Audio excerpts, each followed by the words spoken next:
Trump's position on ending war is not being heard in Russia. Up to 1,000 attacks daily, Russia to intensify strikes by year's end. And if Europe did something to China, it would force Russia to end war. The latest news next. In the Lublin voivodeship ship of Poland, military police are conducting an operation following reports of a possible discovery of debris from a missile that shot down a drone during a recent Russian attack, reports RMF24. The work is being carried out in the city of Zhozny, where there may be remnants of a missile presumably used to shut down the drone.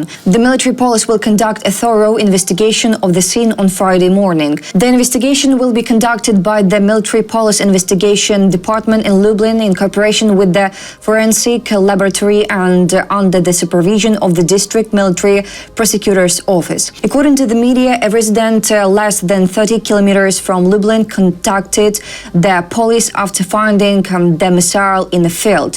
Officers immediately arrived at the scene and called in the military. About Russian drones in Poland, on the night of September 9th to 10th, during Russia's massive attack on Ukraine, Polish airspace was repeatedly violated by drones. They were shot down by Polish and Allied aircraft. In the Lublin voivodeship ship, a private house was damaged during the operation. According to Polish media reports, it may have been hit by a missile from an F-16 fighter jet launched at a drone. Other drones that were not shot down probably crashed after running out of fuel.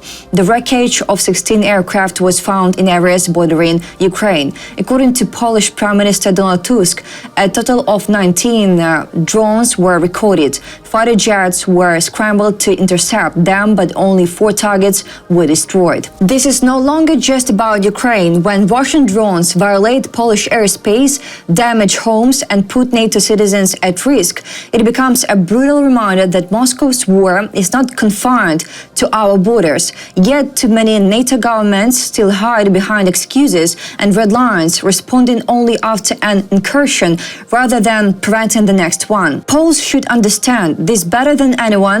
Every Ukrainian soldier standing in Pokrovsk or Kupiansk is also shielding Lublin and Warsaw. NATO's paralysis in the face of repeated airspace violations is unacceptable. Alliance leaders must act, not simply issue warnings. It's time to explore bold measures, including serious discussions about a no-fly zone over Ukraine before a tragedy strikes on NATO soil. To the people of Poland, stand with us loudly and demand from your own leaders what we demand from ours. Ukraine is protecting not only its sovereignty but your security too. Without Ukrainians' resistance, the front line of this war would already be on your territory. Every day we fight and die. We are buying time for Europe. It is past time for Europe and NATO to repay the debt with courage, not hesitation. Ukraine needs more air defense systems and interceptor drones as Russia may intensify its attacks by the end of the year. Secretary of the National Security and Defense Council of Ukraine, Rustem Umerov, says in an interview with CNN. According to Umerov, after the meeting between Kremlin dictator Vladimir Putin and US President Donald Trump in Alaska, attacks on Ukraine intensified, and Russia is combining attacks with the cruise ballistic missiles, including the kamikaze drones, said the Ukrainian secretary. Umerov thanked allies in the US and Europe for funding Ukrainians' defense. Umerov also reminded that NATO provided a new defense support mechanism through the Pearl program. We need, of course, more air defense, and we need interceptor drones financing. Russia is trying to increase the attacks to 1,000 attacks per day. So by the end of the year, I think they will be expanding it. And it shows that there is no big intention from Russia to end this war. Russian attacks on Ukraine after Alaska summit. Shortly after the meeting of the Russian and US leaders in Alaska on August 15th, Russia indeed began launching devastating strikes on Ukraine. For example, the massive shelling of Ukraine and Kiev on August 28th, which killed many civilians, including children, or the massive strike on Ukraine on the night of September 7th, resulting in dead victims and dozens of wounded. President Volodymyr Zelensky has stated that Russia is ignoring calls by US President Donald Trump to end the war it launched. Reported by Zelensky on X. Zelensky said that Russia continues to strike civilians even as the entire world, and especially the United States, is calling for peace. Once again, the Russians strike civilians at a time when the entire world, and above all the United States, is calling for peace. We hear President Trump's position on ending the killings, and we have agreed to all the proposals to unblock diplomacy. But it seems this position is not being heard in Russia. According to Zelensky, this means Ukraine must intensify efforts on initiatives that strengthen the country, including the Pearl program, joint weapons production, and finalizing security guarantees. On the table are large-scale agreements on drones and arms procurement that Ukraine has proposed to the United States. Decisive action is needed so that Russia ultimately agrees to diplomacy as well.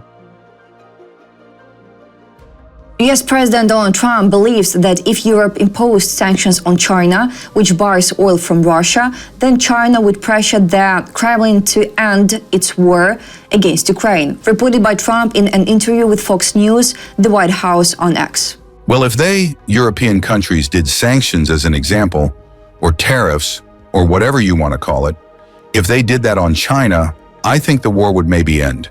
Because China is by far the biggest purchaser of oil from Russia. And I think they have other powers over Russia too. I'm speaking with President Xi. As you know, on Friday, if Europe did something with respect to China, I think China would probably, maybe force an end to the war. It is astonishing to watch President Trump speak about Russia's full-scale war in Ukraine as though it were merely a question of oil flows and trade deals. Ukraine is not a pawn in some tariff negotiation between Beijing, Brussels, and Washington. It is a sovereign nation fighting for its survival and for the security of Europe as a whole. While Ukrainian men and women are dying, the West's duty is not to maybe act, it is to act decisively. Sanctions and tariffs are indeed powerful tools, but only if they are applied firmly, consistently, and directly against the aggressor. If Mr. Trump genuinely feels betrayed by Vladimir Putin, the logical response is not soft rhetoric but concrete measures. Rally NATO, drive a truly united front on export bans, secondary sanctions, and 100% tariffs where necessary. Anything less undermines Ukrainians' fight, rewards Russia's terror, and erodes the credibility of the entire transatlantic alliance. That's all for today. Thanks for watching this video. Support Ukraine, like and subscribe.